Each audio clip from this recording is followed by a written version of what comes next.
Cars now drive themselves. Software now writes itself. Health is next. We're looking at the potential for the greatest entrepreneurial explosion in history. If this is possible, then there are extraordinarily large markets that have to be unlocked and capital that would flow into it. From ARK Invest, this is FYI, the 4-Year Innovation Podcast. I'm Brett Winton. We've got a great show for you today. We have our fearless founder, Cathie Wood. We have Charlie Roberts, multiple co-founder of unicorns and chief investment strategist for private assets. And we have Bryan Johnson. Welcome, Bryan. Bryan is going to live forever. He founded Blueprint. He also founded Braintree and sold it to Venmo. Bryan, why do you want to live forever? And when did it occur to you that it was a good thing to do? It's such a funny question. It's like, why do I want to live? It's funny because I think it shines a spotlight on this idea that we do live in a world where everyone assumes that you will die. And therefore, you basically budget out your life and you make your life plans according to your stage of life, but you assume it's coming to an end. And this is the first moment in the history of our species where that may no longer be true. And so I know that creates a lot of consternation for a lot of people because one of the most intense things people deal with is what to do with time. Like you wake up and you find yourself conscious and it's like, what do you do with yourself? And so I understand. So basically, I'm doing this because I think we are at a pivotal moment as a species. We're evolving into something new. And we are the first generation who won't die. Well, was there like a moment where you were like, oh, now I'm going to try to prolong my life indefinitely? Was there some catalyst? Was it kind of like, getting money out of the sale of Braintree? Was that like, okay, well, now what else do I have to spend money on? I should spend money on indefinitely prolonging my life? Or was there something else that kind of spurred you? Or was it a fundamental, I think this is possible now, therefore I'm going to do it? It was, So when I was 21, I felt motivated. I wanted to do something that would be useful to the human race. I had read a lot of biographies. I was familiar with history. I loved reading about people who in their time and place were able to do something that impacted future generations, potentially for hundreds of years. And so I wanted to do something, but the problem was I wasn't good at anything, nor did I have any good ideas. And I was from a small rural community. So like, what do you do when you don't have money or connections, or you're not good, or you're not like a standout in anything? So I said, you know what, I'll just become an entrepreneur. I'll hustle. I'll make a whole bunch of money by age 30. And then with that money, I'll do something useful. And fortunately, it worked out. So I sold Braintree Venmo. I made a few $100 million. I sold it for just under $1 billion. I made a few $100 million. And then at that moment, it was like, okay, we just achieved the 21-year-old imaginative dream, but I was also burnt to a crisp. 14 years of entrepreneurship. I had 3 babies. I had just gotten divorced. I'd left my born into religion. I was just kind of scrambled in life. And off a decade of depression. And so it was this question, what do you do with life? Like, what do you do with time? And so I basically took a couple of years and I did 2 things. One is I organized my friends and we had dinners and I would get like 10 of them together and I would say, all right, here's a thought experiment for you. We are living in the year 2050 and we are amazed at how remarkable existence is. Like it exceeds our imagination on every aspect. What did we do in 2016 to make that world possible? And then I would just listen. And people would like talk about the things that they were working on, or they heard about in the zeitgeist. And by dinner 3, I was like, wait a second, I see a pattern. Everybody is saying the same things. And that's what happens when in any given moment, we all kind of exchange ideas. We all kind of see similar things and similar patterns, which becomes echo chamber.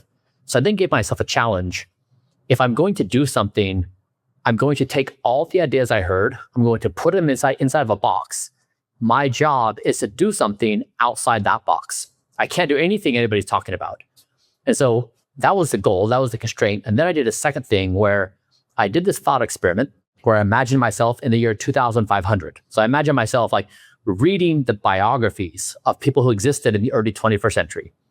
And there they are capturing existence. And there was one frame that really got me. I thought, there they are talking amongst themselves. And they say, we are so grateful to Homo sapiens that lived in the 21st century that they did blank and blank that allowed intelligent existence to thrive in this part of the galaxy. And then my job was to figure out what blank and blank was. Because, over time, history compresses. Like we look back to the 3rd century, we say 4 things happened in the 3rd century. Like really, a whole bunch of things happened in the 3rd century, but time just compresses it to the essence.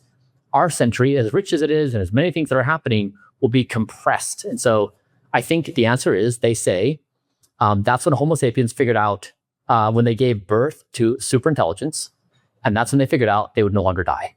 Those 2 things define our century. And so instead of buying a bunch of GPUs, you instead decided to live forever. It seems like buying the bunch of GPUs could have been useful too, though. For sure. I mean, so the idea was that we have not had a discussion about life and death for about 2,000 years. Mm-hmm. That's right? Where I was going to go. Yeah. It's the first time in 2,000 years where we are legitimately discussing life and death. And so it is this monumental moment. So really, the observation was, we need to birth a new ideology. It's not, science is a part of it, but there needs to be a new thing, a new philosophy, ideology, religion, culture, community, whatever you want to call it. There needs to be something that is the defining epicenter of our existence. And that's what I wanted. That's what I started out to build. It's like, I started doing it in a very practical way through the terms people understand, through the language of sleep and exercise and measuring biomarkers. That was the origin. Just listening to you, and not to bring everything to ARC, but it strikes me when we founded ARC. I remember someone not in our business asked me, why are you doing that? Why are you starting ARC? There are thousands of funds out there. And I tried to explain to him why I was starting ARC. And he has a spiritual bias, and very tuned in that way. And he said, "Oh, so you mean this is all about the new creation?" And I thought about that, because I also have my spiritual side. And I thought about that and I said, that's right. That is right. You know what? Now this is in our business's terms, but one of the reasons I founded ARC was the traditional financial world I thought had lost the plot, and was investing by looking backwards, investing in benchmarks. Benchmarks being their guide, and ARC's philosophy is our research is our screen for investing, and our research is all about the future. So it's very interesting the way you're framing this. And I remember listening to Peter Diamandis. He's I think you and he are friends, if I'm not mistaken, or you're certainly focused on longevity, both of you. And Peter apparently went to the Vatican, and he talked about this concept of not dying and made kind of a joke about it, but they weren't laughing. And so he didn't get it. And I said to him, okay, well, you're dealing with a very interesting topic. You were at the Vatican, for goodness sakes. So this is a touchy subject, but I do believe all of the inventions that human beings have been responsible for are part of the new creation. This is our sense of purpose. This is why we were put here. So very interesting, Bryan. So to turn it into a question, is not dying simply an article of faith? As in, do you approach this like, hey, this should be possible because humanity deserves it? And then you're trying to put together kind of like the pieces of the puzzle to figure out how to measure and demonstrate it and hoping to essentially punch through the wall? Or is there some kernel or have you seen evidence so far? It's like, oh, yes, this is possible. And one last question to tag on to that. You mentioned something about religion in your youth, if I'm not mistaken. And so I think you said, I didn't hear it very well. I think you said that you basically gave it up or something like that. Yeah, that's right. Yeah, I was born into a deeply religious community and formally left that faith in my late 30s, or my late 20s, early 30s. And so I guess the topic I think is worth introspection is we have a grand question right now as a species of what do we value? And right now, our actions demonstrate that we value power, status, and wealth above all endpoints. We are willing to trade life, willing to trade our existence for the accumulation of power, wealth, and status. And that's the case because we all know that death is inevitable. And so when death is inevitable, you're going to YOLO your way to those endpoints. And what this transition means, or what it raises, is it raises the question if existence itself is the highest virtue. That the only thing profitable is existence. Anything that weakens existence or calls existence into question is not profitable. And that's the whole discussion I'm trying to have is immortality, not for the sake of individual immortality, for the sake of selfish pursuit. It is of being a warrior and caretaker of existence, that we are defenders of the flame of consciousness. And so the thing that I think will be the most significant discovery in the 21st century is not going to be AGI. It won't be solving aging. It will be discovering how precious our existence is and how we are willing and eager to do anything to preserve our collective existence, to be, again, the warriors and caretakers of it in this part of the galaxy.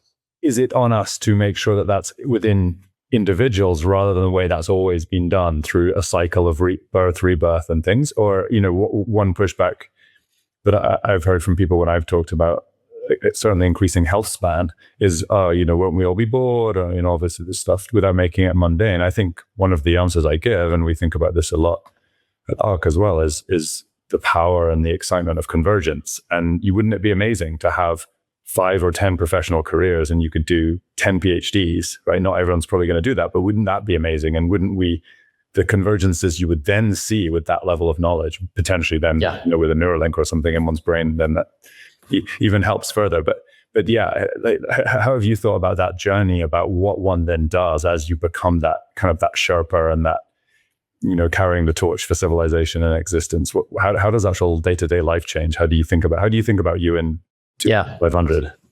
I mean, I think what's going to surface inevitably is a rights issue where we establish there's human rights. There's a right to vote. We have basic rights. What we haven't discussed is a right to exist. If the technology exists for me to extend my life and for you to extend your life, does one have the right to exist for as long as they choose?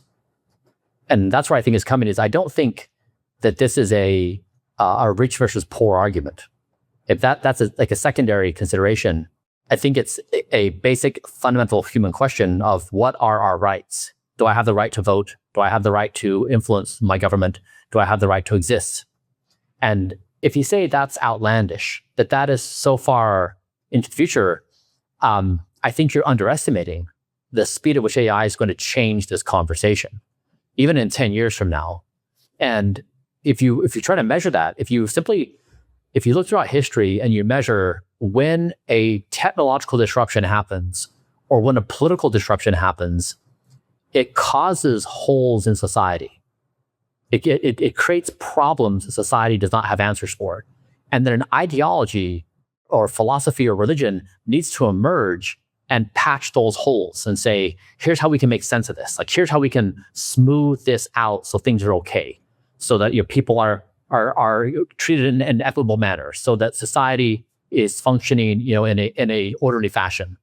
And so if you say, look at the amount of change that's happening right now in society with AI, we're building up ideological debt. And right now, when you survey the world and you say, what ideology in the world is going to, in political, economic, social, moral, ethical, whatever your source is, what ideology is actually robust enough to patch the holes created by AI and that will be created by AI? And my hypothesis is none. There's not a single ideological framework that is even close to patching the holes. And so I wrote an Immortalism manifesto on the spring equinox with an attempt of articulating what the new ideology is that patches the hole the all holes the AI is creating. And these components are, existence is the highest virtue. That which fortifies existence is profitable. That which removes it is not profitable, etc. But I think it's a tsunami of change coming, and we have not properly sized it up on what will be necessary to actually stabilize society in a new equilibrium. I agree with that, and I am more pragmatic about it, call it, as in kind of maybe I can't, even as a futurist, can't cast myself far enough forward. But the way, one, I think there is a distinction between rich and poor, and one way you could interpret longevity and kind of the potential in the market is, once you have accrued enough resources that you can be at the top of the social competition pyramid with people, so you're no longer just like trying to position yourself with a better yacht and stuff, then, the ultimate scarcity is time. And so then you dump your incremental resources into trying to live forever. Assuming that it's possible to kind of like molecularly figure out how to extend life, then you have this mechanism by which capital flows into that sector. It's basically like, once in an age of abundance, people are going to spend all their resources trying to live forever. And so then if the technological breakthrough exists, then we'll get there. And I think you can interpret some of the actions of the AI labs that recognize the set of political risks that they are facing here as acknowledging that actually this is a useful use, an actual appreciated use of the technology in health specifically, both in health and developing new cures, and in providing people with tools that are in their life very, very important and helpful within a health services ecosystem that's not actually that helpful.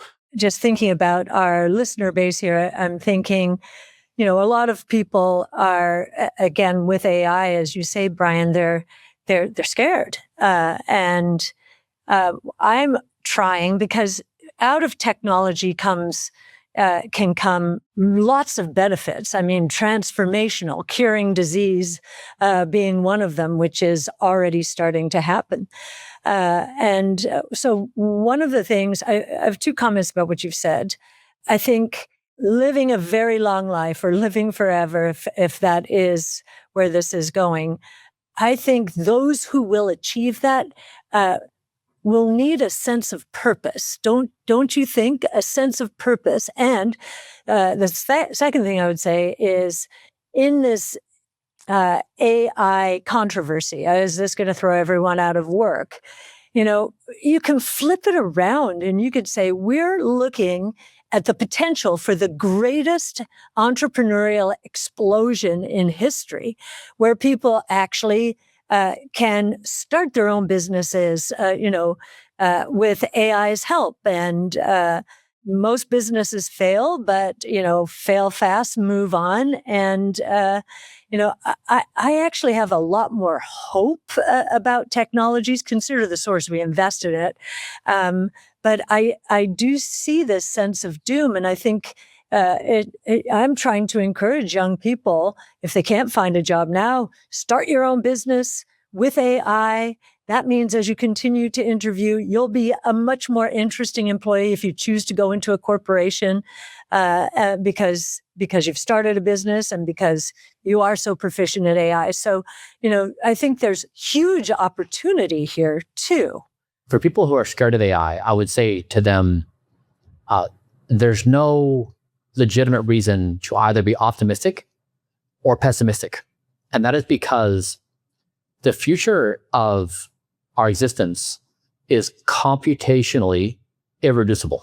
It is an unknown state. You cannot say anything intelligent about the future. Now, you can say, in classical science, you can say, I know where Jupiter is going to be in orbit 100 years from now.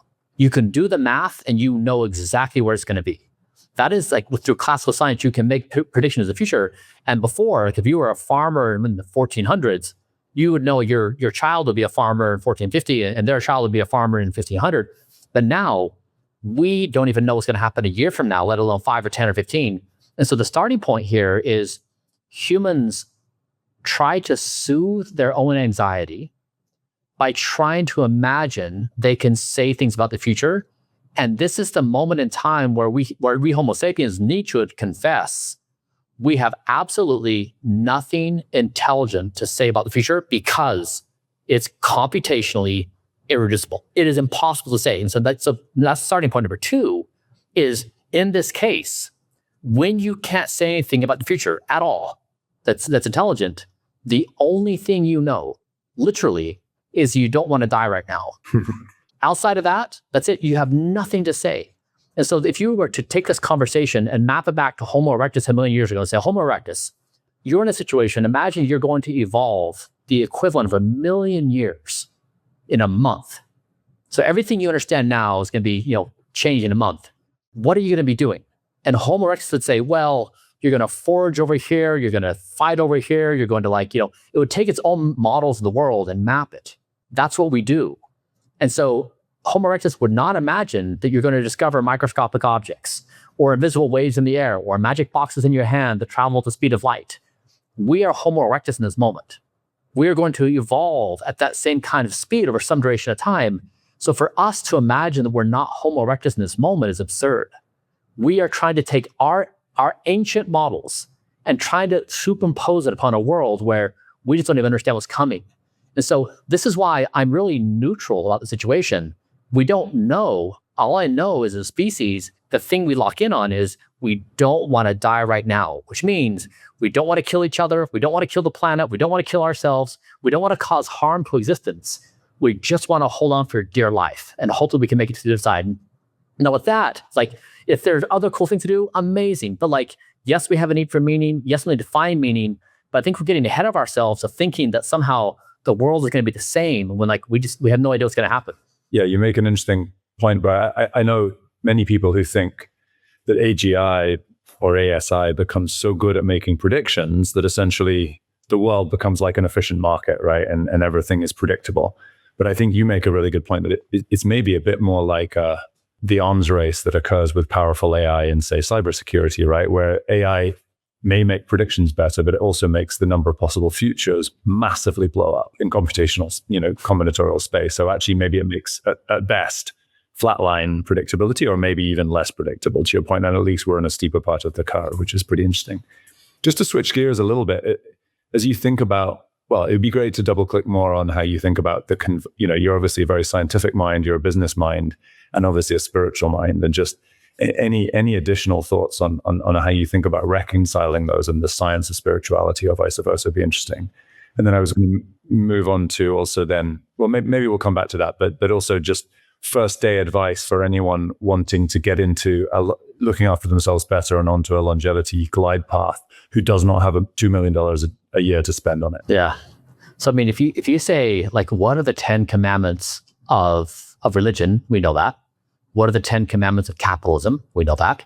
What are the 10 commandments of social status? We know that. We have playbooks on what to do in life. And what I'm saying right now is there's a new 10 commandments that are dropping. And when you give birth to superintelligence, your only enemy is entropy. Entropy is the final boss. Entropy gets the stars. Entropy gets all things. The only enemy we have. It's not each other. It's not nation states. It is entropy. So this is not just about bodily, trying to get your body to live and be healthy. It's about trying to solve planetary sustainability. It's about trying to solve existential threats, asteroids, and trying to solve not nuking ourselves. So when I talk about existence, I mean, the full-on project of the human race is we say, we are going to secure our existence against all threats. Aging, planetary collapse, anything exogenous that may hurt our planet, anything. That is a full-scale, multi-thousand-year endeavor to figure out how do you actually secure existence. It's an endless stream of work. So when you say, what am I going to do? We have more to do than we've ever had in our entire existence if we're going to actually try to secure our own existence. And it's a humanitarian project. It's everybody's involved. Everybody can contribute. And then in terms of so how do you make this actionable? I mean, it's kind of like the problem with like climate change. Like you hear like this terrible thing, and it's like, what, do I recycle my Amazon boxes? But you actually, in this thing with existence, you can actually do a lot of things. You can actually be the philosophy. So for example, that's what I've been trying to do with my project is I've tried to say, I am a collection of 70 trillion cells, Bryan Johnson is. And every day my cells die a little bit. And they die, and they have an expiration date roughly around 79 years in California. And so it's a pretty predictable clock of decay. You know, like every single day, it's a little less robust. And so we basically are trying to say scientifically, can you make the aging process slow down? And can you increase the repair process? Because aging is just simply a function of the breakdown is more than repair. So how do you slow breakdown and boost repair? And then you can start with really basic things. Like what I tell everybody is health is overwhelming. Like if you say I'm going to want to be healthy, you say I'm going to eat a healthy meal, but then you think, are the seed oils good for me or bad for me? And you think, should I drink this or that drink? And it just gets overwhelming. So I try to simplify it and say, the best thing anybody can do is by focusing on their resting heart rate before bed. That is the one marker in their life to pay attention to. And then the whole game becomes, how do you lower the heart rate? Now, the reason why this matters is the lower your heart rate, the better you sleep. The better you sleep, the more willpower you have and the better mood you have. Sleep is the number one longevity drug in the entire world. There's nothing more powerful than sleep. And then I'll walk you through in a minute, like the 5 things you can do to lower it. But those are the anchor solutions that everybody can do, and they're free. So there's no money required. And they're also like the power laws of longevity. Just to interject for a second before you go into those 5, it's funny, as I've said this to a few people, and it's strange to me that their eyes light up, but I think some people haven't thought of this, but I try to think of it as an evolutionary thing, right? And just ground it all in, why did we end up here?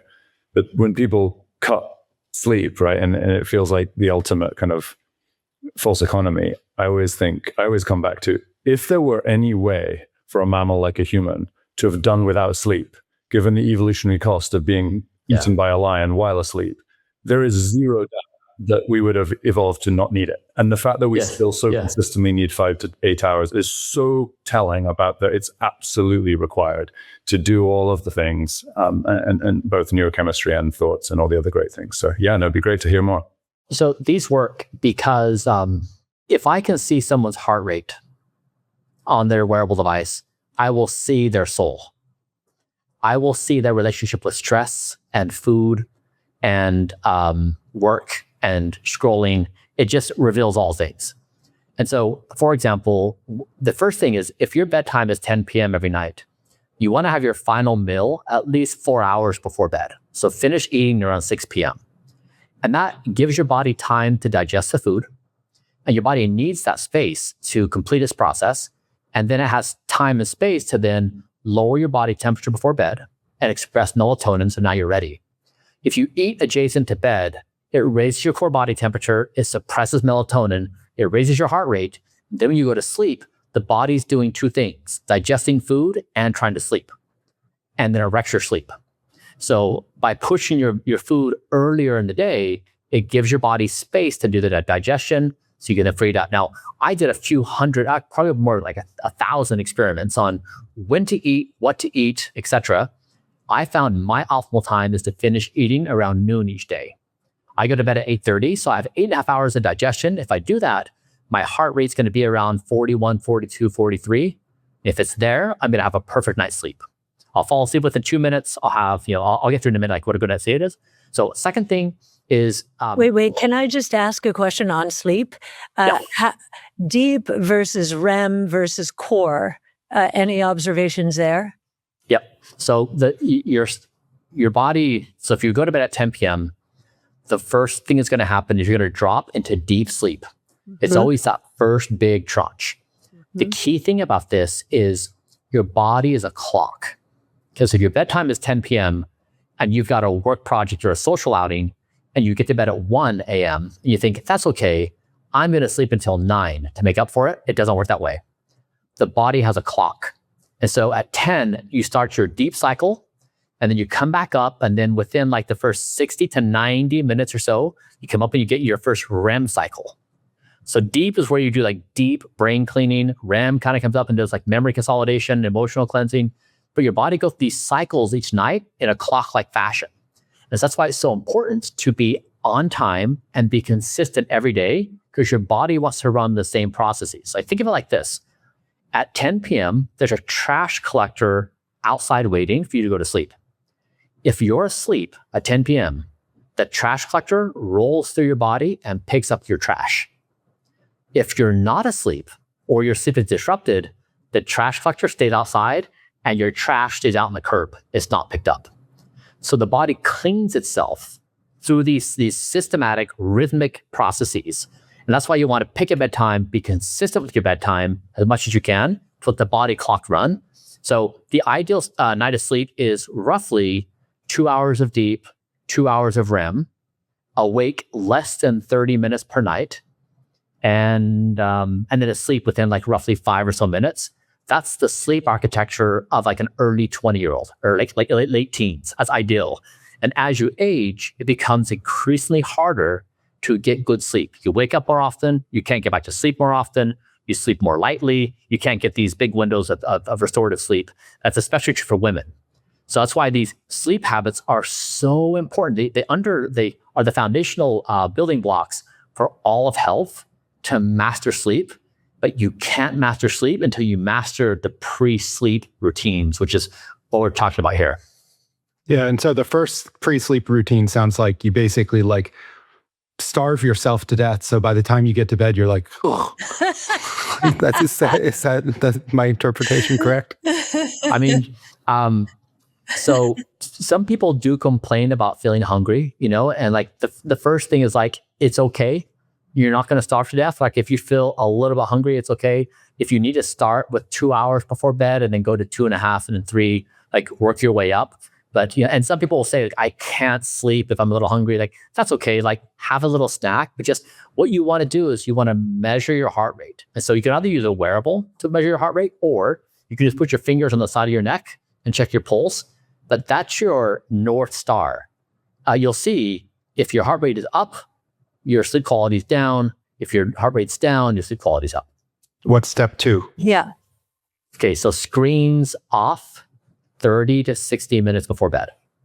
So being on your phone or on your computer is not a soothing experience. Like you're not doing that to wind down. You're not going to. But I'm monitoring the situation, Bryan. I know, exactly. I know. I know this. Yeah, I know this. There's like nothing you're doing on your phone. You're getting blasted with blue light. And whether you're texting or working or scrolling, it's arousing your nervous system. So screens need to be off 30 to 60 minutes before bed. And so in that time frame, you can do a number of things. You can go for a walk, talk to a friend, hang out with family. Reading a book is by far the best thing. Breathwork, meditation, a hobby, like literally anything, but not be on your phone. And you'll see that when you do that, it just helps you because your nervous system needs 30 to 60 minutes to wind down. You can't just be on the phone and be like, now I'm going to bed. The body needs space to do it. So that's torture for most people. If you take away the phone, it's like, I don't think there's anything in existence I can do at this moment, right? Like, I don't know. Put your heart rate out. It's like kind of a modern day comedy. It's like a tragedy. Like you take someone's phone away and it's like they don't know what to do with existence. What about actively increasing your vagal tone by sort of doing vagal meditation or a vagal stimulator or something like that, which should push your blood heart rate down and blood pressure down, right? Exactly. So I've tried all those devices. It's all good practices. Like, something very simple. It's just a very simple breath work. 4 seconds in, 6 seconds out. And when your exhale exceeds your inhale by 2, it calms you down by activating the nervous system. And even if you want to add a hum, when you come out of the 6 minutes, it does some vagal activation. So yeah, just something very simple like that can give some really soothing vibes to the body. Again, lower that heart rate. What's step 3? Third, yeah. Be mindful of light. So blue light is very damaging to sleep. And so 2 things. 1 is you can have screens off. 2, you can have blue light blocking glasses on. And so you want to be blue light blocking from roughly 280 nanometers to around 510 nanometers thereabouts. So find like a good pair of blue light blocking glasses. In my house, we come up with the sun and we go down with the sun. So we just don't use any lights in my house. If we have any lights on, it's a red light. It's a lamp with a red bulb in there with a low flicker light, or we have an amber light. But we just don't do any blue lights ever. And I've done so many experiments with blue light, it reliably crashes my sleep. So just be very mindful of light. And it's actually a big part of why you get jet lag, right? Is actually the differences in blue spectrum light when you land, like if you land in California from Europe or something like that. Exactly. It's in the optic nerve. I mean, so the thing is, like, the airlines are built to kill you, right? So when you take an international flight, you step on the plane, the first thing they offer you is alcohol. It's going to wreck your sleep. Then they give you a big meal. It's going to wreck your sleep. They sit you in front of a screen that's blasting with blue light. They have in the cabin, they pulse blue light, right? And so like they have like 4 things that destroy your sleep. And so the best thing, if you're taking an international flight, the best thing to do is go there fasting. Don't drink the alcohol. Don't eat that meal. Have blue light blocking glasses on, and then go to sleep as soon as you can when the flight takes off. Otherwise, everything in that cabin is just there to destroy your sleep. You missed the announcement that happens right when you do finally fall asleep. Yeah, exactly. Yeah. Exactly. One of the times recently, last time I landed in London, I think it did exactly that, but it actually made me laugh because it was about the most British thing I've ever heard. It was on a British Airways flight with a pilot with a sort of cut glass British accent, a received pronunciation, apologizing for the weather, which was something he had no control, and he was talking about the weather. It could not be more British in like a 30-second thing. You woke me up. At least I laughed. Yeah. So we're up to number 4. Yeah. What's number 4? Number 4 is caffeine. So caffeine has a 6-hour half-life. So a cup of coffee at 4 p.m. leaves a half a cup of coffee in your body at 10. So if you're going to consume caffeine or other stimulants, like modafinil has a 17-hour half-life. So just be mindful of stimulants, because if you take them, or even ADHD meds, others, like they will affect your sleep. So just be mindful. I actually put out a list of like the things that increase heart rate. It's like alcohol, stress, meds, caffeine, etc. So be mindful of stimulants. And then number 5 is dealing with anxiety or like stimulation. And so at the end of the day, we're all tired and we're replaying the day. Like, what did we do well? What did we mess up on? Who are we mad at? Like all the things ticking through our minds. And that's unresolved conflict. And if you go to bed, you're now trying to resolve those things in your mind. And if you get lucky, you finally fall asleep, but then you wake back up, in 2 or 3 hours, and then you're laying wide awake as those things ruminate and they kick back again and again, and you then can't fall asleep, and you wake up in the morning, you're like, I haven't even gone to sleep at all. And so the best thing to do is to try to resolve the internal conflict before you go to bed. So I do this practice where I have Sleep Bryan in charge of my body at 7:30 p.m. He shows up and all the Bryans line up and they can all get ready with their concern. And so in line always is the ambitious Bryan. The ambitious Bryan is always number 1. And he shows up and he's like, I have a banger new idea on this thing we can build. It's amazing. And Sleep Bryan says, ambitious Bryan, we love you. You're doing a great job in life. Thank you. Also, we're in sleep mode. We're going to write down your idea. And then tomorrow we're going to get to it. And ambitious Bryan will say, but we got to do it right now. We have to flush this out. And Sleep Bryan says, like, got you. We totally got you. A good night's sleep is going to be good for us. So he goes away. Then the next Bryan shows up and it's anxious Bryan. He's going to say, today, you were on the podcast and you said that thing that's embarrassing, right? You need to go back and make sure they didn't include it. And so it's like, cool, got it. We're going to write this thing down. Tomorrow we'll shoot them a note. Wait, can I interrupt you? What did you say that was embarrassing that we need to cut? Yeah, exactly. To the producer. Yeah. I'll say something. Okay, yeah, come up with something. Well, sometimes what happens is you don't think about something like that until the nighttime when you're trying to relax a little. That's when these things surface. I often find. Yeah. Yeah. And so, but you know this from experience is it's like if it's not resolved, it always comes back. And then once it gets in a loop, you can't stop it. Like you can't be like, hold tight. And so I find that the evidence that this works is if my heart rate is low, it means I'm cool. If I'm not reconciled, it will show in my heart rate. My nervous system will be aroused and my heart rate will reveal that I have not reconciled. It will show my stress in its heartbeats. And that's why I say if I see someone's heart rate, I know their soul. I know what's on their mind. I know how they deal with food. I know what their nighttime practices are. Your heartbeat reveals all.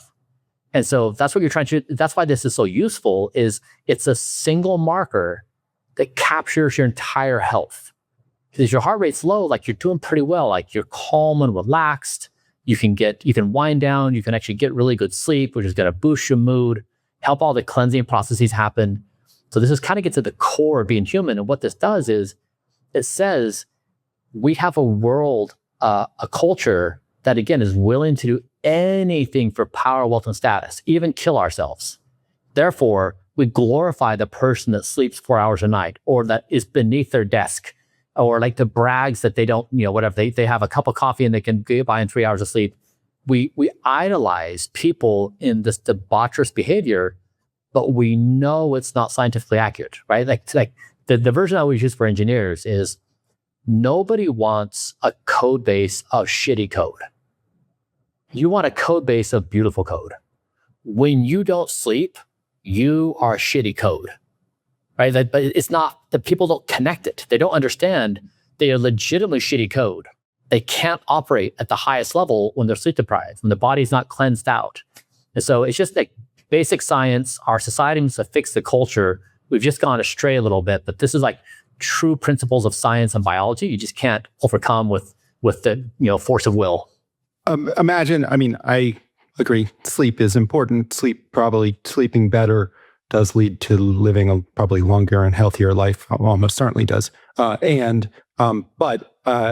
if somebody gets perfect sleep, they're still going to live up to the, into their low hundreds, like max, and then die. Is there a way? Your entire kind of approach here is to try to unlock ways that you can kind of not die.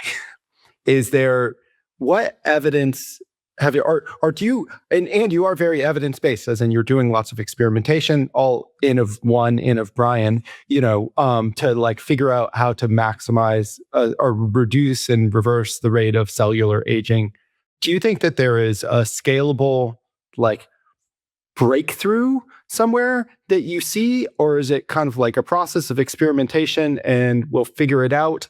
How do you think about the actual kind of, or is it just you want to be in a holding pattern until kind of therapeutically or in kind of like AI figures out better ways to kind of extend and reverse aging for people? Yeah.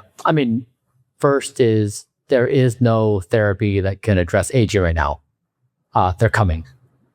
The point I think that is this conversation is sleep is valuable not only for good health, but for good judgment.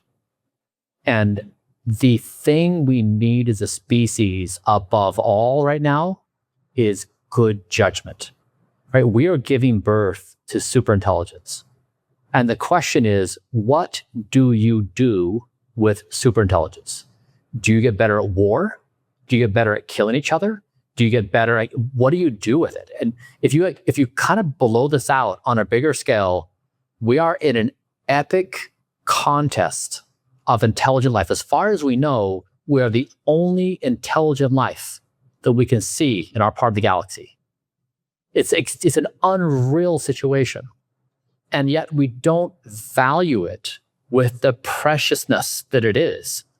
And so sleep gives you a teeny bit of an edge to say, you know what? Maybe our existence is the highest value thing we would focus our attention on.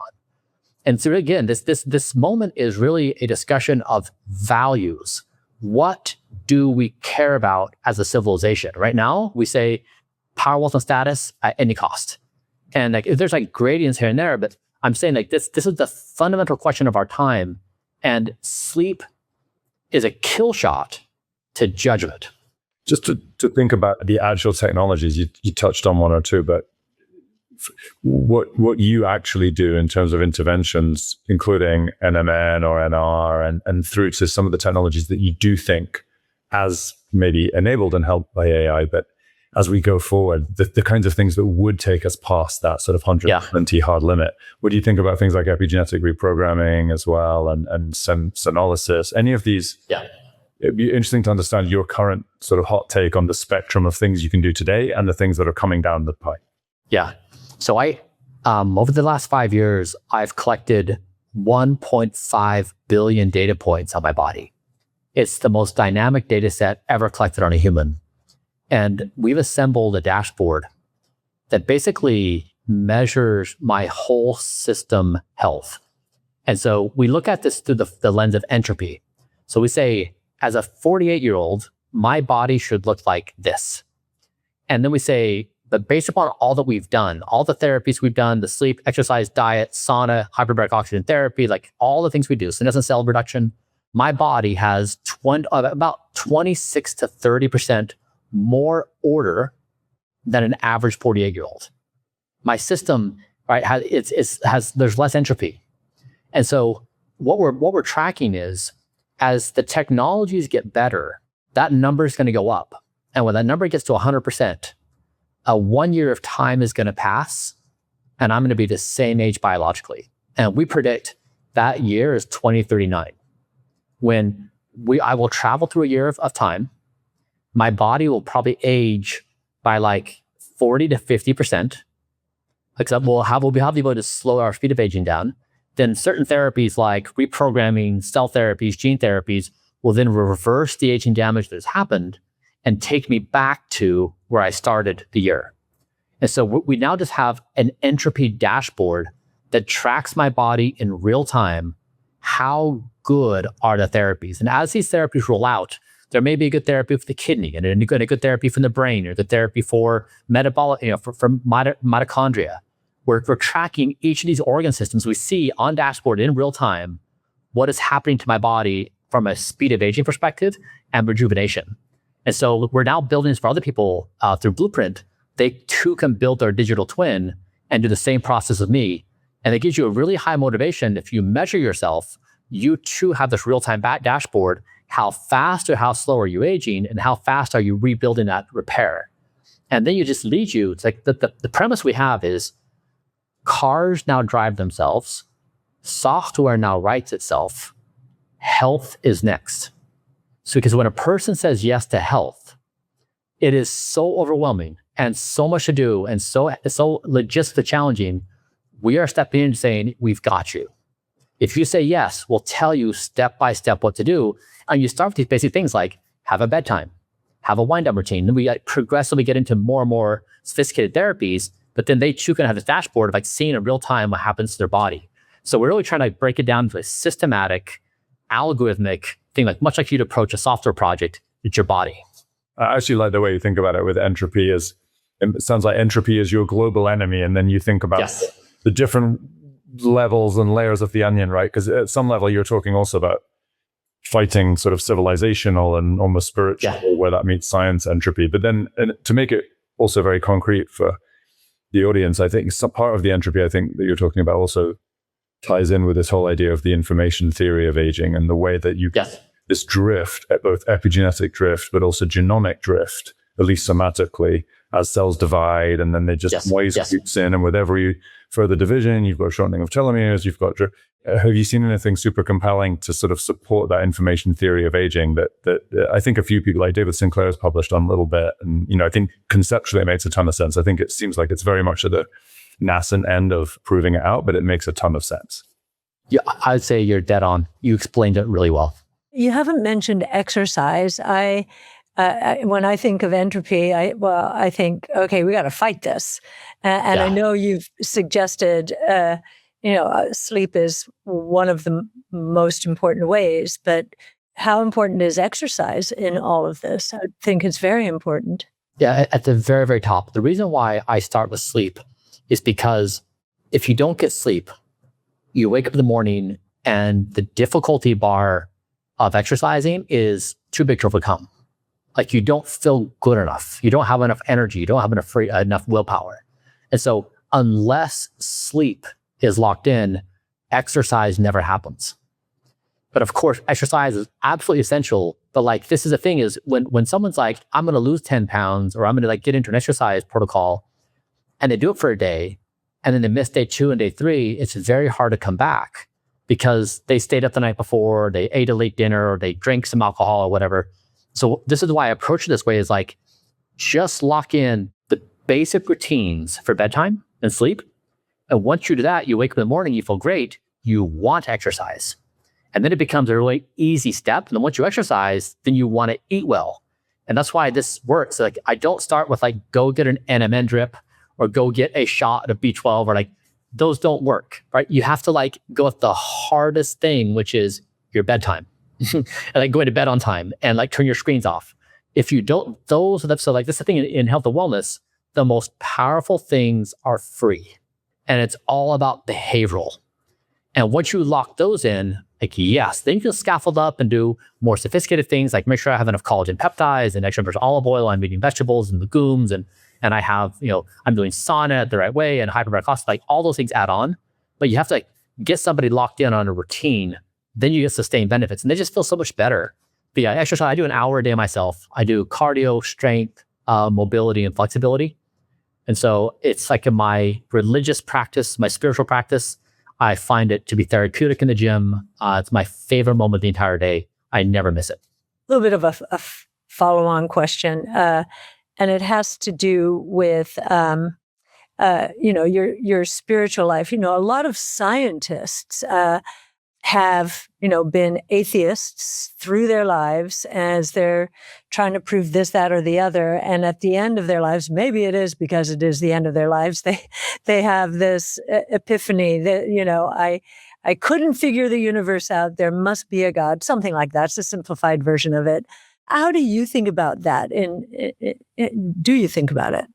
Yeah. I mean, first of all, don't die and immortalism are the most friendly ideologies ever. And every other ideology is kind of like, I know the truth. I want you to join me. And if you don't, I'm going to kill you. That's right. That's kind of been the pitch throughout humanity's history. Like every peaceful religion came through violence.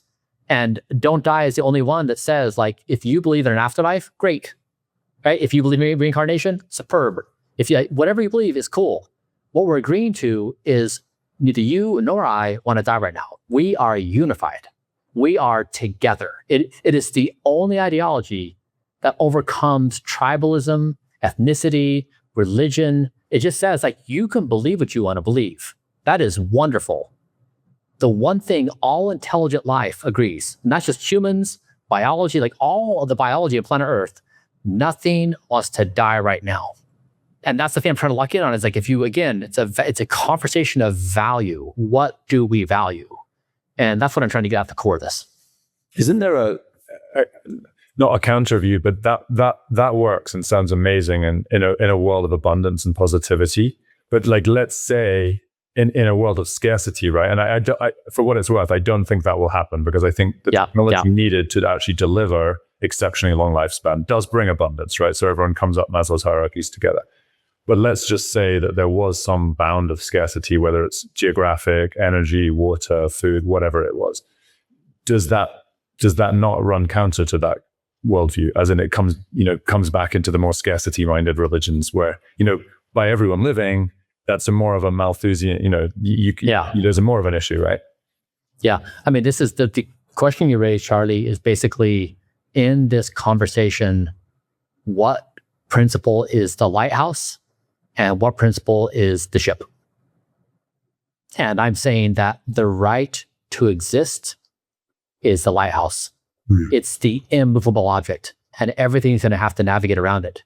Now, does it force hard questions? Yes. Does it force uncomfortable situations? Yes. Is right to exist the right move for the species? Yes.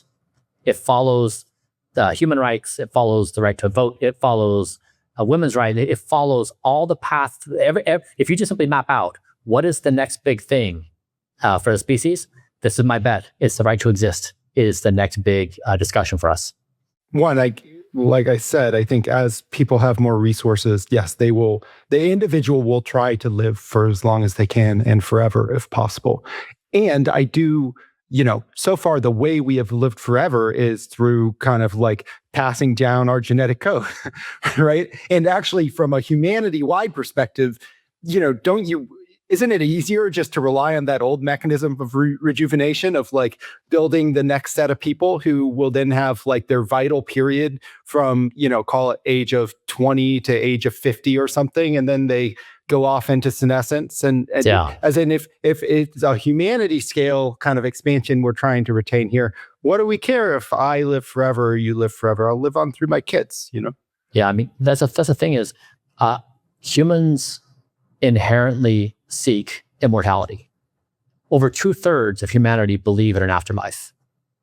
People in capitalism are seeking immortality through accomplishment. They want their names on buildings.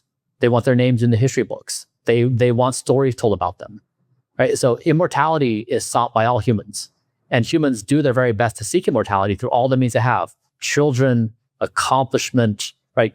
All the enduring things, family names. And so this is not a new concept. This is something humans have always strived for. And I guess it's imperfect if you're I'm only passing down half of my genetic material to one of my kids. I want my full, cloned copy or me to live forever. Yeah. So just to bring it back to like from at least how we model it in markets perspective, and why actually from an investor perspective, it's interesting. If you take the existing US population and you say, I'm going to pay $100,000 per life year, which is roughly what the medical system claims to pay now per quality adjusted life year. And I just get up to the 120-year cap. I don't extend people's life beyond that, but I raise their health to full health throughout their life and then raise everybody all the way to that 120 years. That's worth, what is it, $1.3 quadrillion? 1.2 quadrillion. Yeah, 1.2 quadrillion. So there is clearly like you say, there's a budget consideration there, but in an age of abundance, you have that money. But it really does become if this is possible, then there are extraordinarily large markets that have to be unlocked and capital that would flow into it to make it possible because of what we ostensibly pay right now for a year of life. Yeah. And Bryan, we are publishing this report delineating how we got to that 1.2 quadrillion. So we'll send you a copy. That's cool. Let's read it. Yeah. Probably in the next few weeks. But he has plenty of time because he's going to live forever, so it's fine. Well, but we all know this. I'm going to die from the most ironic thing possible, and it's going to be humorous, and the internet is going to love it.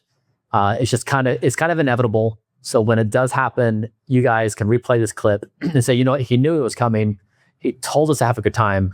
See, that I'm good. Like, I'm reconciled with this. I understand that's my role in the universe, and that irony hunts me. Sense of purpose. Yeah, irony hunts me. That's good. Maybe that's the embarrassing thing that you admitted that you'll revisit later at night and then have to call back and be like, no, I don't want to admit that irony is my mortal enemy. Yeah, no, for sure. Every time I'm doing the most, mundane thing, I think this is it. Don't. This is for sure it. Watch out for the bathtub. I think that's a Yes. Get lots of sleep and avoid the bathtub. Yeah.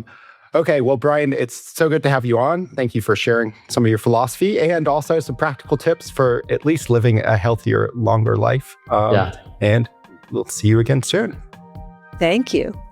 ARC believes that the information presented is accurate and was obtained from sources that ARC believes to be reliable. However, ARC does not guarantee the accuracy or completeness of any information, and such information may be subject to change without notice from ARC. Historical results are not indications of future results. Certain of the statements contained in this podcast may be statements of future expectations and other forward-looking statements that are based on ARC's current views and assumptions, and involve known and unknown risks and uncertainties that could cause actual results, performance, or events to differ materially from those expressed or implied in such statements.